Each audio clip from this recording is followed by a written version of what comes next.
கனவிலும் நினைவிலும் நீர்தானையா, காலை மாலை எவ்வேளையும் நீர்தானையா, கனவிலும் நினைவிலும் சொல்லுவோம் நீர்தானையா, உம்மையன்றி ஆசை வேறு இல்லை ஐயா, உணவாக உயிராக வந்தீரையா, உம்மையன்றி தேங்க்யூப்பா.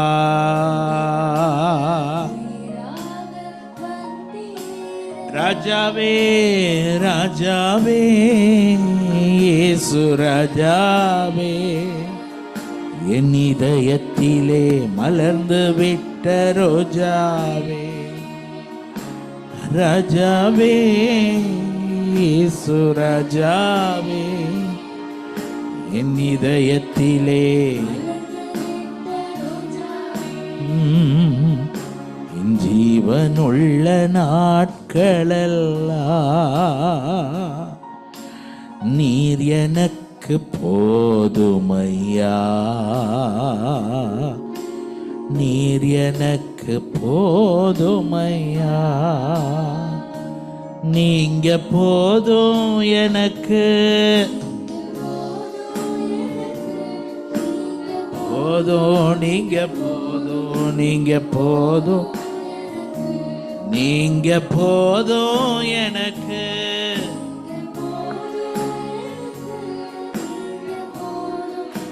நல்லா ஆராதிப்போம்.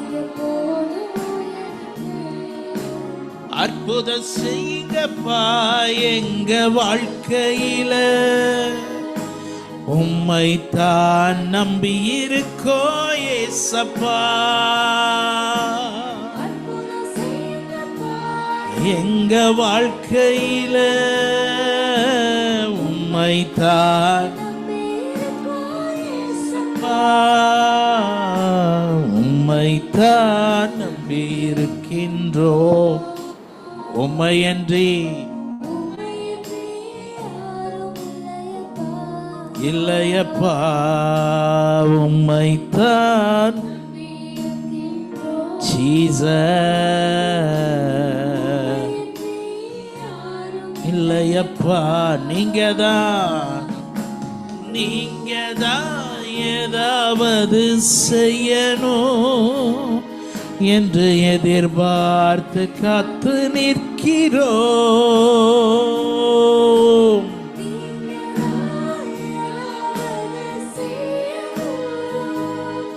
என்று எதிர்பார்த்து காத்து நிற்கிறோம். நீர் சொன்ன வார்த்தையை பிடித்து கொண்டு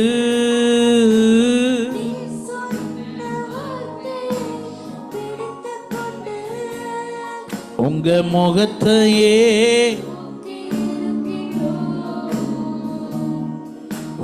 முகத்தையே அற்புதம்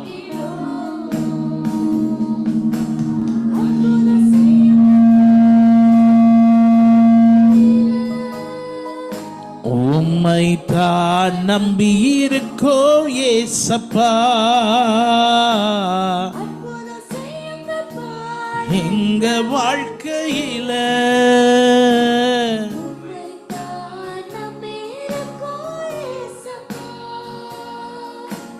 உம்மைத்தான் நம்பி இருக்கோ ஏசப்பா, நாங்க உம்மைத்தான் ஏசப்பா. அவமானம் அடைவதில்லை அப்பா, நான் உமது பிள்ளை, அவமானம் அப்பா அப்பா மது பிள்ளை, அப்பா நான் உமது பிள்ளை, ஒரு நாளும் அவமானம் அடைவதில்லை. அப்பா நாளும் அவமானம்.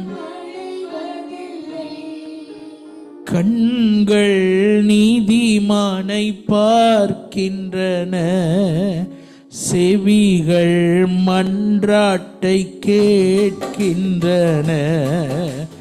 கண்கள் நீதிமானை, செவிகள்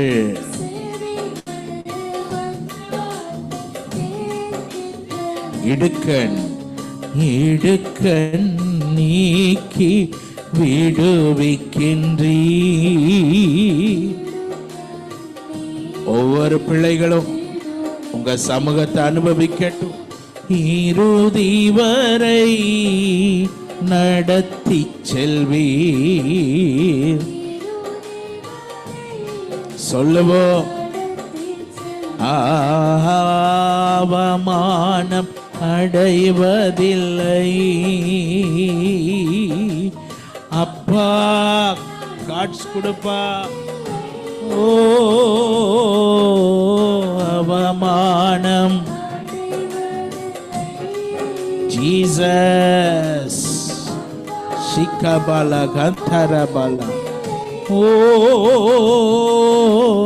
அப்பா நான் உமது பிள்ளை, ஒரு நாளும் உடைந்த நொந்த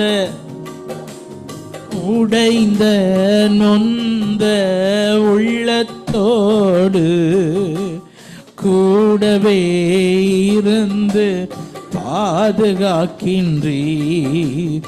உடைந்த கூட இருப்பவரே ஜீசஸ்.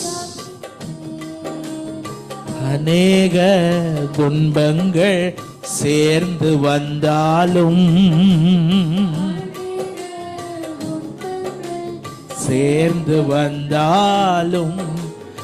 அனைத்தினின்றும் விடுவிக்கின்றீர்.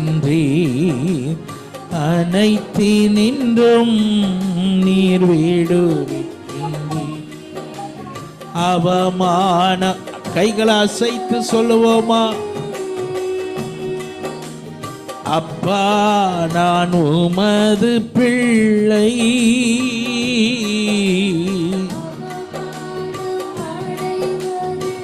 Glory glory. அப்பா அப்பா அப்பா. ஓஹோ அவமானம் அமல் ஜீசஸ். அப்பா நான் உமது பிள்ளை. அவமானம் only 45 minutes தானா? உம்மைத்தான் நான் பார்க்கிறேன், பிரகாசமடைகின்றேன். சொல்லுங்கோ. உம்மைத்தான் நான் பார்க்கிறேன், பிரகாசமடைகின்றேன்.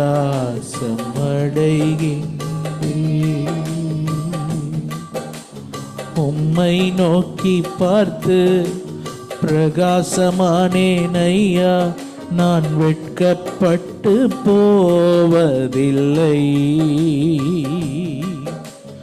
உம்மை நோக்கி பார்த்து பிரகாசமானேன் ஐயா, நான் வெட்கப்பட்டு போவதில்லை. ஏசையா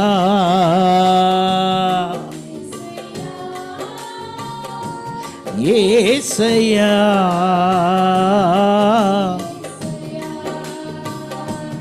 ஏசையா. Thank you.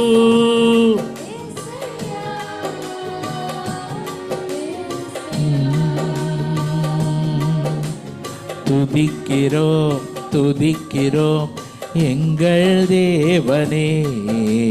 போற்றுகிறோம் போற்றுகிறோம் எங்கள் ராஜனே.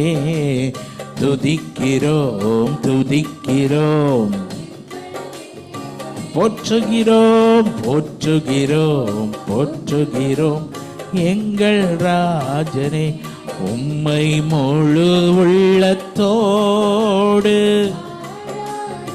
ஆராதிப்பேன், முழு பலத்தோ அன்பு கூறுவேன் ஆராதனை. ஓஹோ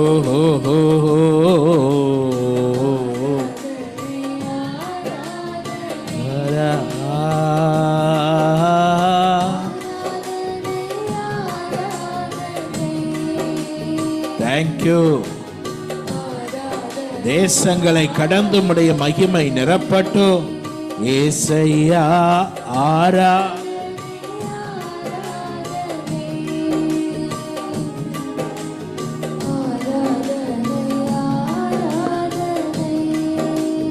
தேங்க்யூ தேங்க்யூ அன்பு கூறுவே இன்னும் அதிகமா ஆராதிப்பே.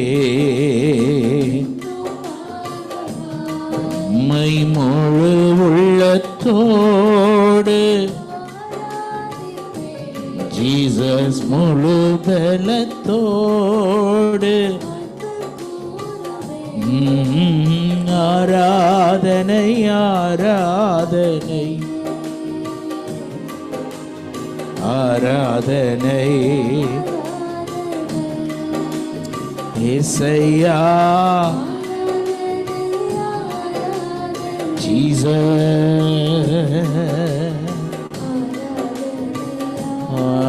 ஆராதனை.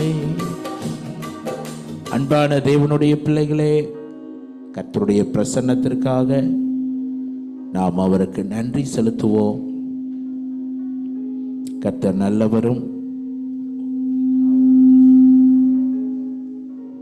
கர்த்தர் நல்லவரும் நன்மை செய்கிறவருமாயிருக்கிறார். அவருடைய இரக்கங்களுக்கு முடிவில்லை. ஒவ்வொரு நாளும் அது புதிதாக இருக்கிறது. தெளிவாக உங்களோடு கூட சில வார்த்தைகளை நான் உங்களோடு பகிர்ந்து கொண்டு நான் ஜெபிக்க வாஞ்சிக்கிறேன். உங்களுடைய வீடியோக்கள் ஆன் பண்ண முடிந்தால் நீங்கள் ஆன் பண்ணி வைத்துக் கொள்ளுங்கள். அநேகரை பல நாள் கழித்து நான் பார்ப்பதிலே மிகுந்த மகிழ்ச்சி அடைகிறேன். அருமையான பாஸ்டர் டேனியல் அவர்கள், பிரதர் ஜூட் அவர்களை பார்ப்ப சந்தோஷம். பாஸ்டர் எபினேசர் ஸ்வீடன் தேசத்திலிருந்து அவர்களை பார்ப்பதும் மிகுந்த மகிழ்ச்சி. கர்த்தர் உங்கள் எல்லாரையும் ஆசீர்வதிப்பாராக. எசேக்கியேல் தீர்க்கதரிசியின் புத்தகம் 36வது அதிகாரம் 11வது வசனத்தை நாம் வாசிக்க கேட்போம். 36:11.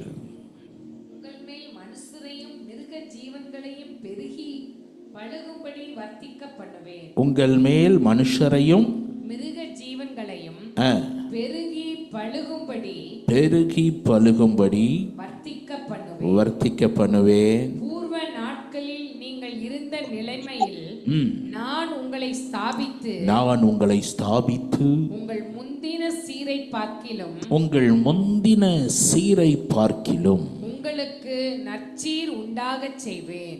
உடைந்து போன உருக்குலைந்து போன தம்முடைய ஜனத்திற்கு எப்படி ஒரு குயவன் தன்னுடைய கரத்திலே வணைந்து கொண்டிருக்கிற அந்த மண்பாண்டமானது கெட்டு போய் உடைந்து போய் ஒன்றுக்கும் உபயோகமற்றதாய் மாறியதோ, அதே போல் இருந்த இஸ்ரவேல் ஜனத்தை பார்த்து சிறையிருப்பிலே இருந்த தன்னுடைய ஜனத்திற்கு தீர்க்கதரிசியின் மூலம் ஆண்டவர் மறுபடியும் உங்களுக்கு ஒரு நற்சீர் உண்டு, அது முந்தின நாட்களை பார்க்கிலும் அது சீராய் இருக்கும், முந்தின நாட்களை பார்க்கிலும் அது மகிமையுள்ளதாயிருக்கும் என்று தன்னுடைய தீர்க்கதரிசியின் மூலம் ஆண்டவர் தெளிவாக அவர்களோடு பேசுகிறதை நாம் பார்க்கிறோம்.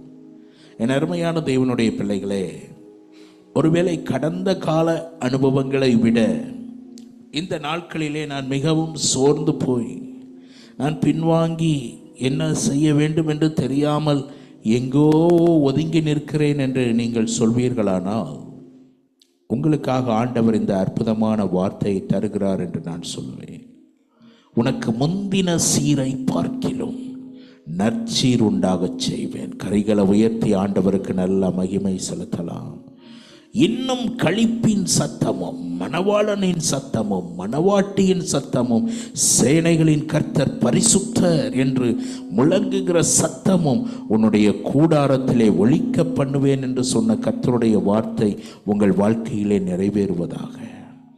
யாக்கோபினுடைய கூடாரங்களை நான் திரும்ப எடுப்பித்து அவர்கள் மூலம் மகிமையடைவேன். அவர்கள் சிறுமைப்படுவதில்லை, அவர்கள் சபை எனக்கு முன்பாக ஸ்திரப்படும் என்று சொன்ன தேவாதி தேவனுடைய அந்த அற்புதமான கிருபை மறுபடியும் நம்மை சந்திப்பதாக என்று நான் உங்களை வாழ்த்துகிறேன். ஆம் தேவனுடைய பிள்ளைகளே, தேவன் ஒருவரையும் புறம்பே தள்ளுகிறவர் அல்ல. அவர் யாரையும் ஆகாதவர்கள் என்று சொல்லுகிறவர் அல்லவே அல்ல. நீங்களும் நானும் அவரிடத்தில் ஓடி வந்துவிட்டால் நம்மை தூக்கி அணைப்பதற்கு இந்த தேவன் அற்புதமான தேவனாயிருக்கிறார். எவ்வளவுதான் பின்வாங்கி போயிருந்தாலும், எவ்வளவுதான் காரியங்கள் கெட்டு போயிருந்தாலும், இந்த தேவனை உள்ளத்தின் ஆழத்திலிருந்து அன்றைக்கு ஜனங்கள் நோக்கி பார்த்தது போல நாம் அவரை நோக்கி பார்ப்போம் என்றால், நான் சொல்லுகிறேன், உங்கள் வாழ்க்கை கடந்த நாட்களை விட மகிமையுள்ளதாய் மாறும் என்பதிலே சந்தேகமே இல்லை. யாருமே பார்க்காத இடத்திலே மனம் கசந்து அழுத பேதுரு, ஐயோ மறுதலித்து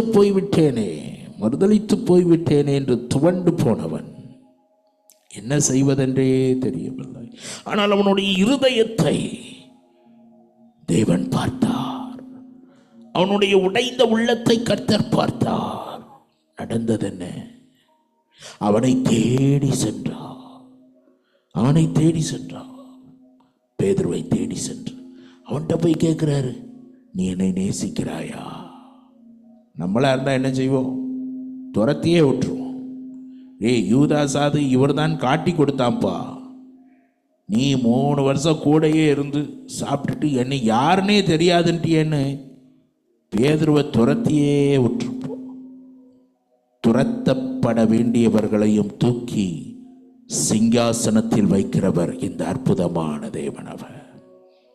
முந்தின நாட்களை விட நற்சீர் உண்டாகச் செய்வார். வேதத்திலே பார்க்கிறோம், யோபு என்கிற ஒரு மனிதனை குறித்து வேதம் சொல்லுகிறது.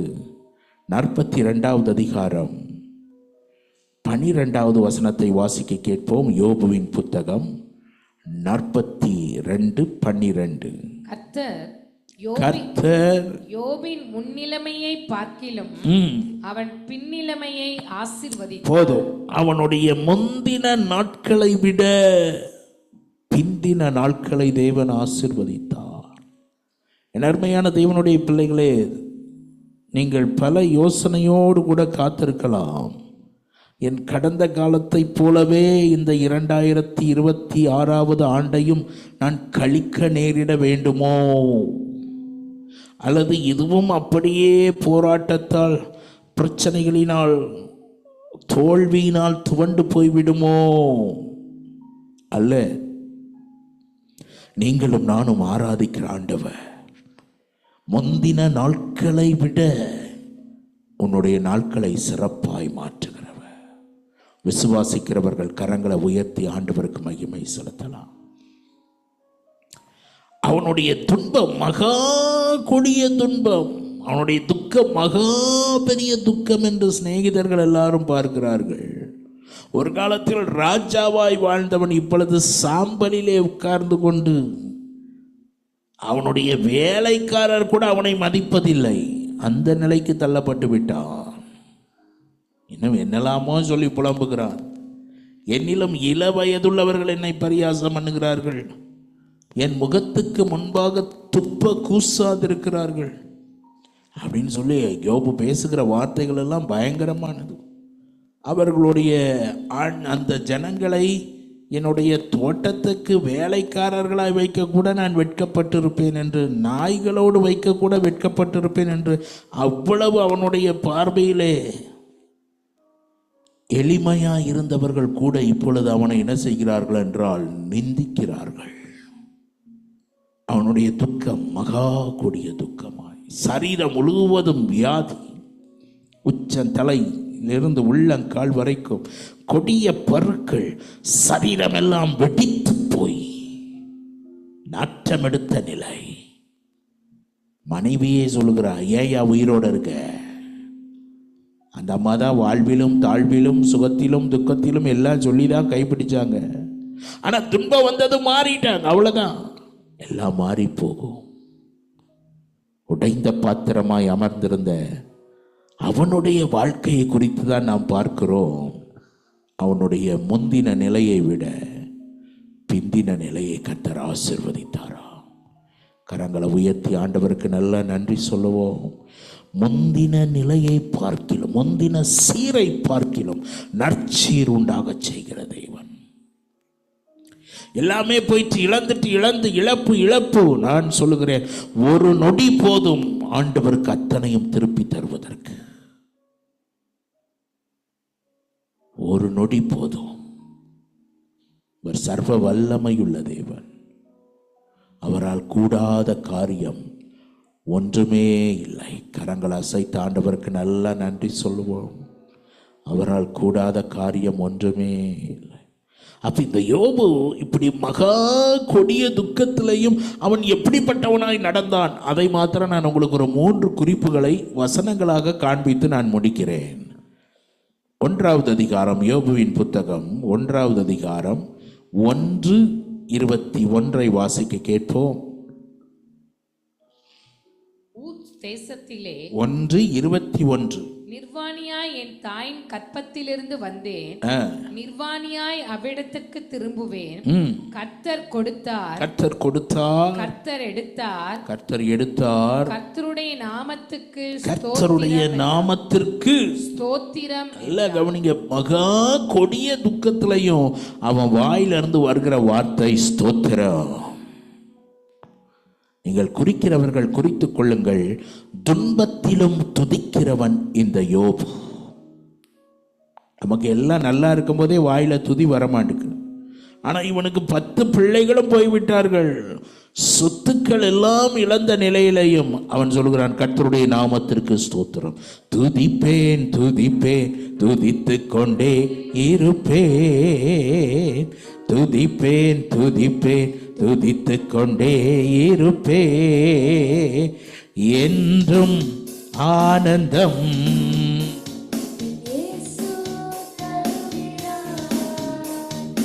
என்றும் என் இயேசு தருகிறார். துதிப்பேன், வால்யூம். துதிப்பேன் துதிப்பேன் துதித்துக் கொண்டே இருப்பேன். அல்லேலூயா, ஆனந்தமே,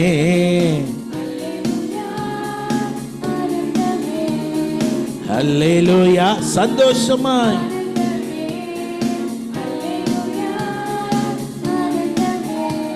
I praise him, praise him, praise him forever. Praise him forever.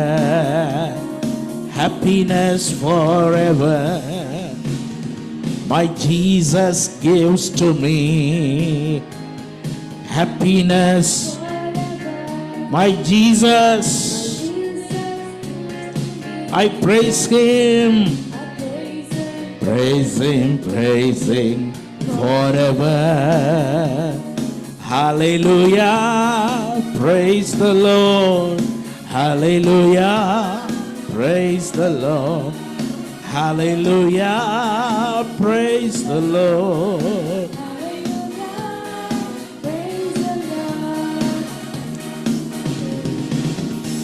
எல்லாம் போயிட்டு, ஆனா வாயில துதி போகல. இன்னைக்கு நிறைய பேர் வாழ்க்கையில எல்லாம் நல்லா இருக்கு, ஆனா வாயில துதி இல்லை. கர்த்தரை மகிமைப்படுத்த முடியல. ஏன்னா அவன் இதயம் வேற எதோட ஒட்டல. பிள்ளைகள்லாம் ரொம்ப முக்கியம்தான், குடும்பம்லாம் ரொம்ப முக்கியம்தான், சொத்துக்கள்லாம் முக்கியம்தான். இதயம் யாரோட ஒட்டல? இதயம் அவரோட ஒட்டி இருந்தது. ஆகையினால்தான் அந்த சூழ்நிலையிலையும் அவன் யாரை மகிமைப்படுத்துகிறான்? கர்த்தாதி கர்த்தரை மகிமைப்படுத்துகிறான். என் அருமை தேவ பிள்ளைகளே, பிரச்சனை நடுவே, இழப்பின் நடுவே, போராட்டத்தின் நடுவே செல்கிற நீங்கள் எந்த சூழ்நிலையிலையும் கர்த்தரை துதிக்க கற்றுக்கொள்ளுங்கள். சிலுவை பாடுபட போகிறோம் அப்படின்னு தெரிஞ்ச உடனே இயேசுவும் அவருடைய சீடர்களும் செய்த காரியம் என்ன? ஸ்தோத்திர பாட்டை பாடினார்கள். இன்னைக்கு நமக்கு பிரச்சனை சின்ன யாராவது ஒன்று சொல்லிடக்கூடாது, உடனே அழுகை, புலம்பல். அம்மாவுக்கு சுகமில்லைன்னு கேள்விப்பட்டா போதும், கண்ணீர் அப்படியே ஓடிடும். பிள்ளைகளுக்கு சுகமில்லைன்னா கண்ணீர் ஓடிடும். ஆனா கர்த்தரை துதிப்பதற்கு ஆனந்த கண்ணீர் ஒரு சொட்டு கூட பார்க்க முடியாது. என் அருமையான தேவனுடைய பிள்ளைகளே, எல்லா சூழ்நிலையிலையும் கையை உயர்த்தி சொல்லுங்க, எல்லா சூழ்நிலையிலையும் என்ன நடந்தாலும் கர்த்தரை துதிப்பேன், துதித்துக் கொண்டே இருப்பேன். அப்சலோம் கத்திய பட்டயத்தை எடுத்துக்கொண்டு தகப்பனாகிய தாவீதை கொல்லுவதற்கு பின்தொடர்கிறான். ஆனா அந்த நேரத்தில் தான் மேஜர் கொடுக்குது. தாவீது பாடுறான், கேடகம் நீரே, மகிமையும் நீரே, தலை நிமிர செய்பவர் நீரே. கேடகம் நீரே, மகிமையும் நீரே, தலை நிமிர, தலை நிமிர் டெம்போ, தலை நிமிர, தகப்பனே தந்தையே தலை நிமிர. என் அருமை தேவ பிள்ளைகளே, என்ன பிரச்சனை வந்தாலும் பல தேசத்திலிருந்து கேட்டுக்கொண்டிருக்கிற தேவ பிள்ளைகளே, உங்களுக்கு அன்போடு நான் சொல்லுவேன், துன்பத்தை பார்த்து துவன்றாதீங்க. அதன் நடுவே நீங்கள் தேவனை நேசிக்கிற பிள்ளைகள் என்பதை காண்பிப்பதற்கு ஒரு பெரிய அடையாளம் ஸ்தோத்திர பலி. ஸ்தோத்திரம், என்ன நடந்தாலும் ஸ்தோத்திரம். அதுதான் நம்மை குறித்த தேவ சித்தம். பவுல் எழுதுகிறார், எல்லாவற்றிற்காக ஸ்தோத்திரம் செய்தலே நம்மை குறித்த தேவ சித்தமா இருக்கிறது. ஒன்றுக்கும் கவலைப்படாமல் எல்லாவற்றை குறித்து என்ன சொல்லணும்? நன்றி என்று சொல்லுகிறோம் நாதா, நாவாலே துதிக்கிறோம் நாதா, நன்றி என்று சொல்லுகிறோம் நாதா, நாவாலே நன்றி இயேசு, நன்றி இயேசு ராஜா, நன்றி நன்றி இயேசு. பிள்ளைகளே, பட்டயத்தை பார்த்து தாவீது கலங்கி போகல. ஆனா அந்த நிலையில் அவன் சொல்றான், என் கேடகம் நீர், என் மகிமை நீர், என் தலையை நிமிரப் பண்ணுகிறவர் நீ. ஒன்றை புரிந்து கொள்ளுங்கள், தேவனை நேசிக்கிற இருதயம் மாத்திரமல்ல, எல்லாவற்றிலும் இன்னொரு காரியத்தை நாம் உணர்ந்திருக்கிறோம். என் வாழ்க்கையில் நடக்கிற எல்லாம் அவர் அறியாமல் ஒன்றும் நடக்கவில்லை. அது என்ன பாதையா இருந்தாலும் சரி. நல்ல கவனிங்க, தரிசனத்தை பெற்றுதான் பிலிப்பு பட்டணத்திற்கு பவுலும் சீலாவும் போகிறார்கள். ஒரு தரிசனத்தை பார்க்கிறார்கள் இரவு நேரத்திலே. மகதோனியா பட்டணத்திற்காரன் ஒருவன் அழைக்கிறான் என்று தரிசனத்தை பார்த்ததோடு மாத்திரமல்ல, கர்த்தர் தங்களை அவர்களுக்கு சுவிசேஷம் அறிவிக்க அழைத்தார் என்று நிச்சயித்துக் கொண்டார்கள். அப்படிப்பட்ட சூழ்நிலையிலே போனவர்களுக்கு தான் கிடைத்த பரிசு சிறைச்சாலையில் வைத்து எந்த அளவுக்கு அவர்களை நொறுக்கி போட முடியுமோ அந்த அளவுக்கு உடைத்து போட்டார்கள். நாம இருந்தால் என்ன கேட்டிருப்போம்? பவுலை பார்த்து, பவுலே உனக்கு கர்த்தர் தான் தரிசனம் காண்பித்தாரா, இல்லை நீரா யூகித்து விட்டு சொல்லிட்டீரான்னு கேட்டிருப்போம். ஏன்னா நமக்கு தரிசனம் பார்த்தா எல்லாமே சாதகமாக தான் நடக்கணும். அப்பதான் என்னது சொல்லுவோம்? கர்த்தர் எனக்கு காண்பித்ததை அப்படியே செய்தார். சில நேரத்தில் இப்படியும் நடக்கும். ஆனா அதுக்கு பின்பாக கர்த்தருடைய மகிமை வெளியரங்கமானது. ஜெயிலர் ஆண்டவர் தொடக்கூடாத, யாரும் போய் பார்க்க முடியாத அந்த மனுஷனை தொட்டார்.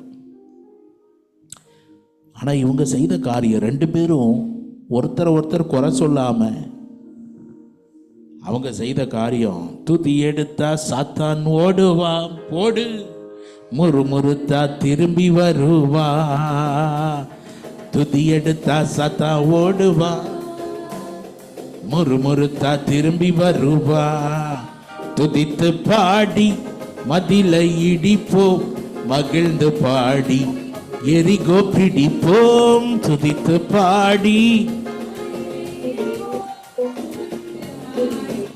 எரிகோ பிடிப்போம், துதி எடுத்தா சாத்தான் ஓடுவா, முறுமுறுத்தா திரும்பி வருவா.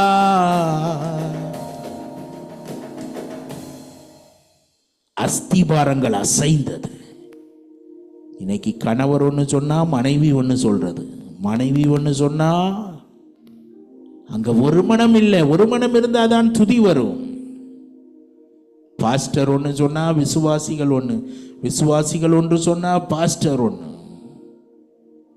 இதனால் அங்க துதியின் மகிமையை பார்க்க முடியவில்லை. என்ன துன்பங்கள் வந்தாலும் அவரை துதித்து பாருங்கள். துதிகளின் நடுவே கர்த்தர் இறங்கி வருவார்.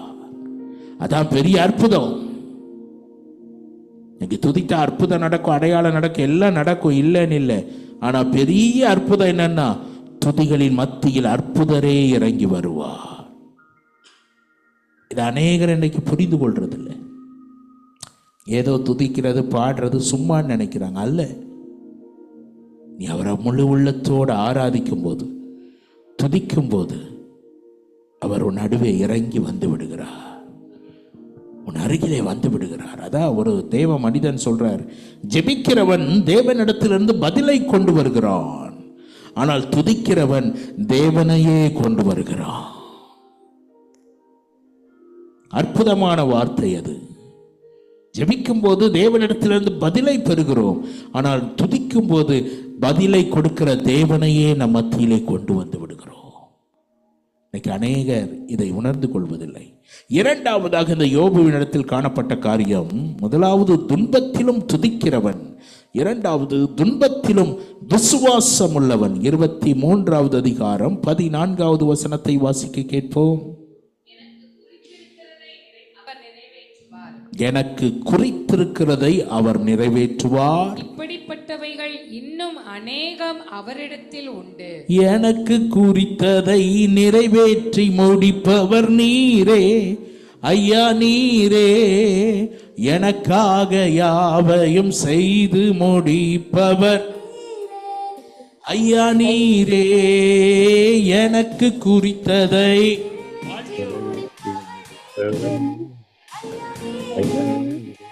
எனக்காக யாவையும் செய்து முடிப்பவர் ஐயா நீரே.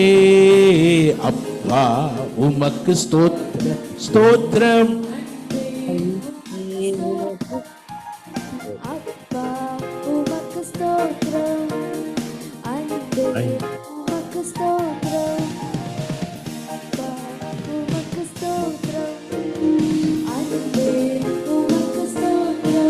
ஆகும் ஆகும் எல்லாமா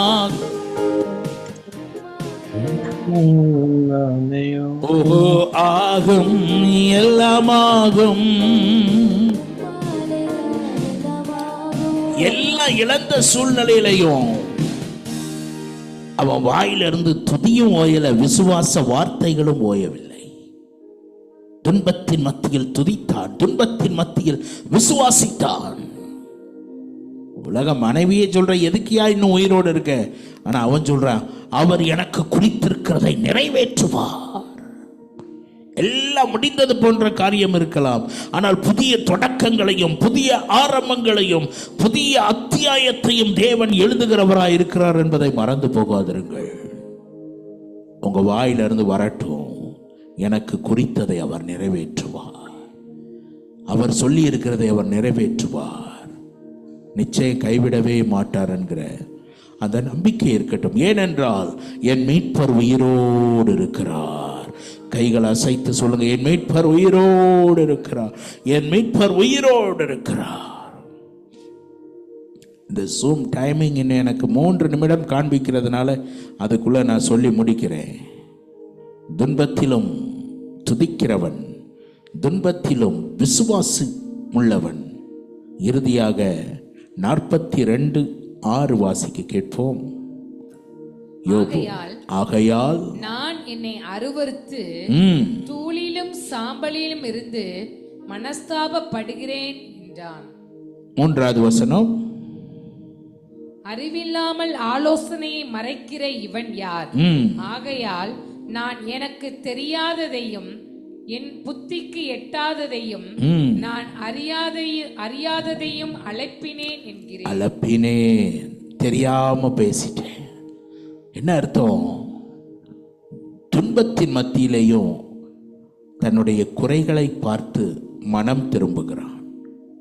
கை உயர்த்தி ஒரு அல்லேலூயா சொல்லுவீங்க. நிறைய பேர் பிரச்சனை வந்துட்டுனா மனம் சலித்து வேண்டான்னு எப்படியாவது போயிடுறாங்க. ஆண்டவர் வேண்டாம், அது வேண்டாம். ஆனால் இந்த மனுஷன் அத்தனை பாடுகள் வந்தாலும் கர்த்தர் பேசினதுக்கு அப்புறம் தன்னுடைய நிலையை உணர்ந்து கொண்டு அவன் மனஸ்தாபப்படுகிறான். என் அருமை தேவ பிள்ளைகளே, எந்த இடத்துல நம்ம சரி செய்ய வேண்டுமோ அதெல்லாம் சரி செய்வோம். கர்த்தர் பெரிய காரியங்களை செய்வார். முந்தின சீரை பார்க்கிலும் நற்சீர் உண்டாகும். துன்பத்திலும் துதிப்போம், துன்பத்திலும் விசுவாசிப்போம், துன்பத்திலும் எந்த இடத்துல மனம் திரும்பணுமோ அதெல்லாம் மனம் திரும்பிடுவோம்.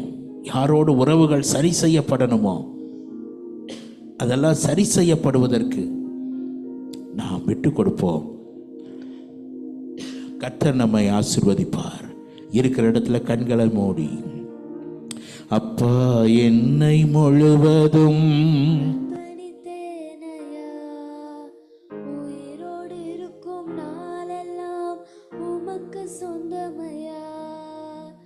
என்னை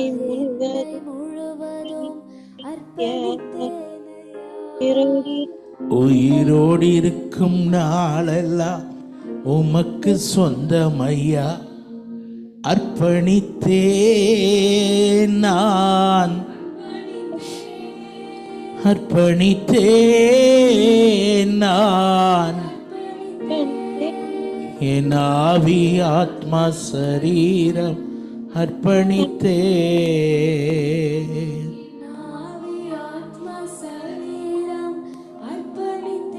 ஒவ்வொரு பிள்ளைகளையும் ஆசீர்வதியும். முந்தின சீரை பார்க்கிலும் நற்சீர் உண்டாகட்டும். இவங்க வாழ்க்கையில பெரிய பெரிய மாற்றங்களை பார்க்கட்டும். என் அருமையான Jude brother, pastor Ebenezer, pastor Daniel, இன்னும் இதில் கலந்திருக்கிற ஒவ்வொரு தேவ பிள்ளைகளுக்காக ஜெபிக்கிறேன். இந்த கூட்டத்தை நடத்துகிற மிஸ்மா சிஸ்டருக்காக ஜெபிக்கிறேன். ஒவ்வொருவரையும் ஆசீர்வதியும். முந்தின சீரை பார்க்கிலும் நற்சீரை இவர்கள் பார்க்கட்டும். பெரிதான அற்புதங்கள் நடக்கட்டும். இயேசுவின் நாமத்தில் பிதாவே, ஆமேன், ஆமேன்.